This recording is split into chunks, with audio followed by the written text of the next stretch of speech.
যদি আপনার মনে যে এখানে আমার প্রবলেম হলো, আমার এটা ঠিক মনে হচ্ছে না, আমাকে ওখান থেকে দাঁড়িয়ে ফোন করবে। আমি 5 মিনিটের মধ্যে আপনার কাছে পৌঁছবো। যেখানে আমি পৌঁছাই, আমার লোক পৌঁছায় 5 মিনিটের মধ্যে। আপনারা দেখছেন বাংলার আওয়াজ। রাত্রি 11টা নাগাদ ঘাটাল থানার ওসি হঠাৎ ঘাটাল সুপার স্পেশালিটি হসপিটালে। কেন, কি জন্য? দেখতে থাকুন সেই দৃশ্য। নমস্কার, আদাব, সালাম, আমি নকিবুল ইসলাম। আপনারা দেখছেন বাংলার আওয়াজ। ঘাটাল থানার ওসি শঙ্কু চট্টোপাধ্যায় মহাশয় হঠাৎ রাত্রি 11টার সময় ঘাটাল সুপার স্পেশালিটি হাসপাতালে এসে উপস্থিত হন।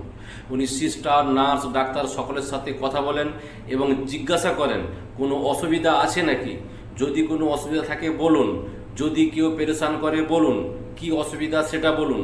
তার সাথে সাথে উনি ওনার নিজের ফোন নম্বর তাদেরকে দিয়ে গেছেন এবং আশ্বস্ত করে গেছেন, যদি কখন কোথাও কোনো অসুবিধা হয় ডাইরেক্ট আমাকে ফোন করবেন, আমি 5 মিনিটের মধ্যে সেখানে পৌঁছে যাব, নাহলে কাউকে পৌঁছে দেবো।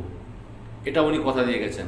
এটা শোনার পর ঘাটাল হসপিটালের নার্স ও সিস্টাররা খুবই খুশি, তারা খুবই খুশি প্রকাশ করেছেন। ওয়ার্ড উনি ঘুরেছেন, দেখেছেন, তাদের সাথে কথা বলে গেছেন এবং তাদেরকে আশ্বস্ত করে গেছেন যে আমি আছি, কোনো অসুবিধা নাই। যেটা সিস্টার ও নার্সরা চাইছিলেন, ঠিক সেটাই হয়েছে। ঘাটা লিখে রাখুন, সেভ করে রাখবেন সবার ফোনে। যখনই প্রয়োজন হবে ওখানে দাঁড়িয়ে ফোন করবে। যদি আপনার মনে যে এখানে আমার প্রবলেম হলো, আমার এটা ঠিক মনে হচ্ছে না, আমাকে ওখান থেকে দাঁড়িয়ে ফোন করবে। আমি 5 মিনিটের মধ্যে আপনার কাছে পৌঁছবো। যেখানে আমি পৌঁছাই, আমার লোক পৌঁছায় 5 মিনিটের মধ্যে। ঠিক আছে? আর আমি প্রতিদিনই আসবো। কারোর যদি কোনো অভিযোগ থাকে আপনাদের স্টুডেন্টদের এখানে যারা থাকবেন আমাকে বলতে বলবেন ডাইরেক্ট, কোনো অসুবিধা নেই। আর এমনি প্রবলেম হলে থানা চলে যেতে পারেন, থানা কোনো জায়গা ঘুরে না। ঠিক আছে? থানা মাঝে মাঝে ঘুরে ঘুরে থানাও একটা জায়গা। 6 to 7 ওসি ঘাটা লিখে রাখুন।